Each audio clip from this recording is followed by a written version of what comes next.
What are some things that guys misinterpret from women as she's interested in me? Women service sector workers being friendly to them in the course of doing their jobs. I have a young male coworker whose rapport with customers really impresses me. He remembers 100 different people's names, can talk to them about anything, instantly make them feel welcome. I've told him many times this is one of his strengths. One night, I decided to try and incorporate a bit of his techniques, and the first guy I do it to instantly thinks I'm coming on to him, then gets mad when I won't give up my number. Now I'm back to being a robot. I just wanted to be good. You know, it would help if you wore more than 15 pieces of flair. It's so nice not to be conventionally attractive as a woman. I don't know how you ladies do it. I'm incredibly friendly, outgoing, and downright flirty with customers in my jobs, but I'm able to without worrying about this at all.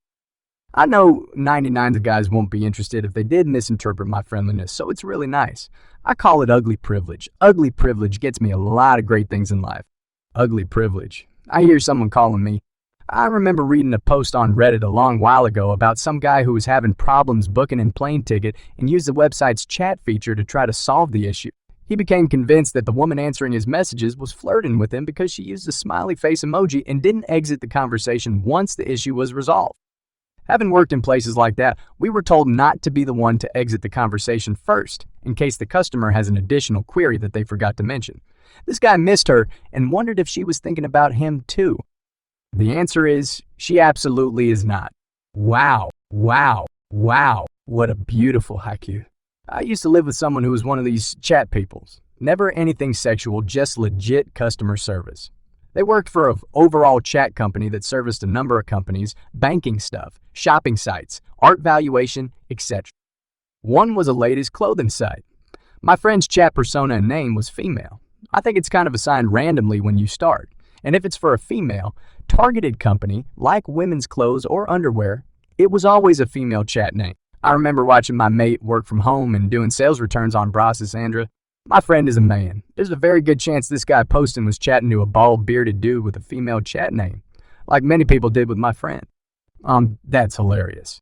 Now, I'm lucky hoping that whatever airline company that dude was trying to contact had outsourced all their chat peoples to India, and the Yuamun this dude is pining after is actually a balding 50-year-old man in Uttar Pradesh, being employed in a bar and serving him. Dude, I'm required to be polite. You're older than my dad and I can smell you from here. I do not have a thing for you. I've had a male friend claim that the bartender was into him because she smiled and was being nice to him. I was there. I told him that's her fucking job. This is literally my uncle. He's convinced every 20-something bartender is going to be his new girlfriend because they're nice and chat with him. He's 60 and only goes for girls in their 20s, and guess what? It never works. If you think that's bad, I knew a dude from India who said all us girls loved him. His reason why, he visited the US and went to a strip club and several of the strippers offered to let him pay them for private dances. In his words, this was proof they clearly wanted me. My dude, that's literally what they're paid to do. They were literally asking you to pay them for the dance, just like they normally do. That's their job. I have a buddy, not Indian at all, who used to think this one stripper was really into him. I know real relationships can form with strippers, but this wasn't the case. I just felt so bad. Every time he'd say, dude, I really think I have a chance with her. I really think she likes me. It wasn't even just sex he wanted. He wanted to ask her out. Like, dude, do you even know her real name yet? I highly doubt it's Candy or whatever the fuck. Accidentally making eye contact on the train. This happened to me. I was standing on the train staring in front of me, zoning out as you do. This guy who was in my line of vision thought I must be staring at him. So he came and stood right in front of me and asked if it was okay for him to stand there, then proceeded to hit on me and boost himself up as to why I should talk to him. I just turned up my music and ignored him. After a few stops of doing this, he got the hint. Also, a creepier thing happened on the train while I was traveling with my son. This guy sitting in front of me was smiling at my kid and trying to talk to him. Then he whipped out his phone and started taking pics. As soon as I picked up my phone to take a pics of him, he ran out the train. People are fucking creeps. Jesus. Was the guy blatantly taking the pictures or trying to hide it? I can't imagine the frame of mind you'd have to be in to attempt that. No, it looked like he was trying to take a selfie at first or look at his phone. But I heard his camera go off more than once.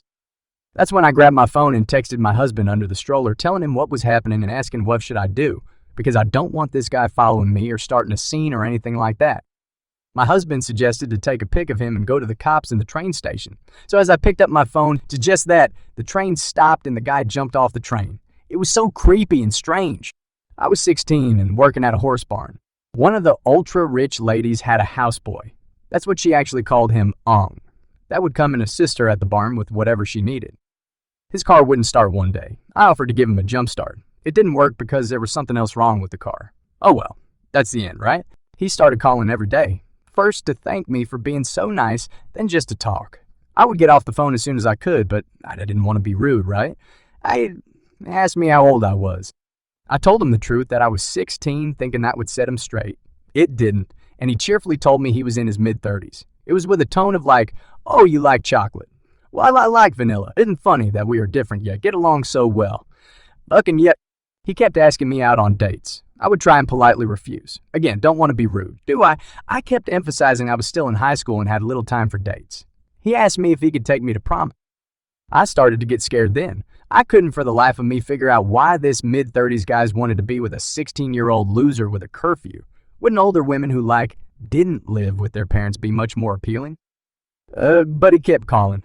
Finally, one day the phone rang and a lot of the rich horse ladies were there and they saw me panic and could tell something was up. I told them what was up. I will never forget this one woman marched over to the phone. It was that dude. She gave him the most epic scolding. Then she contacted security.